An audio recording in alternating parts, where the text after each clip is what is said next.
श्री श्याम। आइए जानते हैं खाटू श्याम बाबा के वे रहस्य जो शायद आप नहीं जानते। राजस्थान के शेखावाटी के सीकर जिले में रिंगस के पास स्थित है परम धाम खाटू। यहाँ विराजते हैं खाटू श्याम जी। खाटू का श्याम मंदिर बहुत ही प्राचीन है।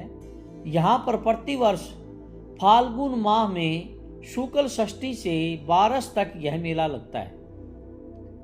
चलिए जानते हैं बाबा श्याम की अनसुनी बातें। नंबर 1, मोरवी नंदन। कौन है खाटू श्याम जी और उन्हें मोरवी नंदन क्यों कहा जाता है? पांडुपुत्र भीम के पुत्र घटोत्कच और घटोत्कच के पुत्र बरबरीक थे। बरबरीक को ही बाबा खाटू श्याम कहते हैं। इनकी माता का नाम इडिंबा, बरबरीक की माता का नाम कामकंटक कटा था, जिन्हें मोरवी के नाम से भी जाना जाता है। इसीलिए अपनी माता के नाम के कारण उन्हें मोरवी नंदन भी कहा जाता है। नंबर 2, दुनिया के सर्वश्रेष्ठ धनुर्धर क्यों हैं? बरबरीक दुनिया के सर्वश्रेष्ठ धनुर्धर हैं। बरबरीक के लिए 3 बाण ही काफी थे, जिसके बल पर वे कौरवों और पांडवों की पूरी सेना को समाप्त कर सकते थे। वे एकलव्य, अर्जुन और कर्ण से कहीं ज्यादा बड़े और महान धनुर्धर थे। नंबर 3, अग्निदेव से मिला था धनुष।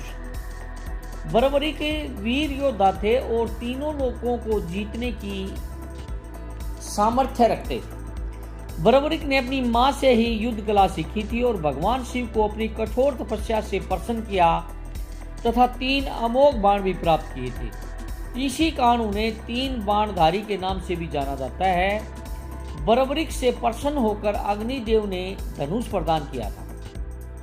नंबर 4, महाभारत युद्ध में लड़ने की इच्छा। जब कौरवों और पांडवों के बीच महाभारत युद्ध तैयारियां जोरों पर थी और चारों ओर इस युद्ध की चर्चाएं थी, तब यह समाचार जब बरबरीक को मिला तो उनकी भी युद्ध में शामिल होने की इच्छा हुई। वे अपनी मां से युद्ध में शामिल होने की अनुमति लेने पहुंचे तथा अपनी मां से आशीर्वाद लेकर उन्हें वचन दिया कि वे हारे हुए पक्ष का ही साथ देंगे।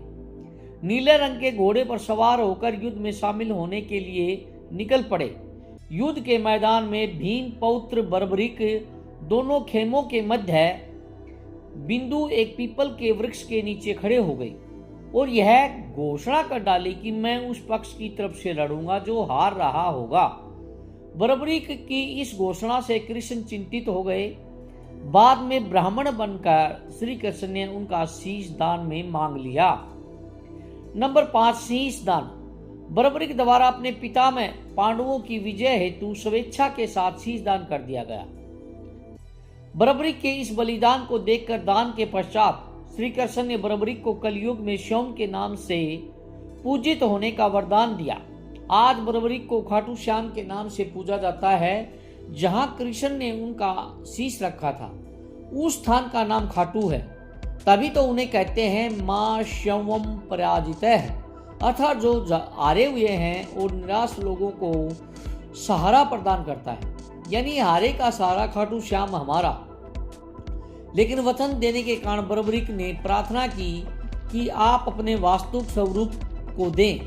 तब श्री कृष्ण अपने वास्तविक रूप में प्रकट हुए और बरबरीक को उनकी इच्छा अनुसार अपने विराट रूप में दर्शन दिए। और इसी तरह खाटू में भीम के पौत्र और घटोत्कच के पुत्र बरबरीक की पूजा श्याम के रूप में की जाती है। नंबर 6, जन्म और शीश दान। खाटू श्याम जी का जन्म देव उठनी एकादशी के दिन हुआ था और धार्मिक मान्यताओं और पौराणिक कथाओं के अनुसार दानवीर बरबरीक अर्थात खाटू श्याम जी ने अपना शीश फाल्गुन मास की शुक्ल पक्ष की द्वादशी को भगवान श्री कृष्ण को दान में दिया था। इसी कारण ही खाटू श्याम जी के मुख्य मंदिर अर्थात सीकर जो कि राजस्थान में है, फाल्गुन शुक्ल एकादशी और द्वादशी को सबसे बड़ा मेला भरता है। मुख्य रूप से द्वादशी के दिन ही बाबा के इस सर्वोच्च बलिदान को याद करते हैं। नंबर 7, शीश और धड़। कहते हैं कि कुरुक्षेत्र के युद्ध के बाद खाटू श्याम के शीश और धड़ को अलग अलग नदियों में विसर्जित रख दिया गया। पानी में बहती हुई धड़ तो हरियाणा के हिसार जिले के बीड़ गांव तक चला गया और शीश सीकर के खाटू नाम की जगह पर पहुंच गया। लोगों को जब यह मिला तो उन्होंने इसे वहीं स्थापित कर दिया और आज यह मंदिर पूरे देश में खाटू श्याम के नाम से प्रसिद्ध है। पूरे भारत देश से लोग यहाँ दर्शन करने के लिए आते हैं और आरे का सहारा बनते हैं।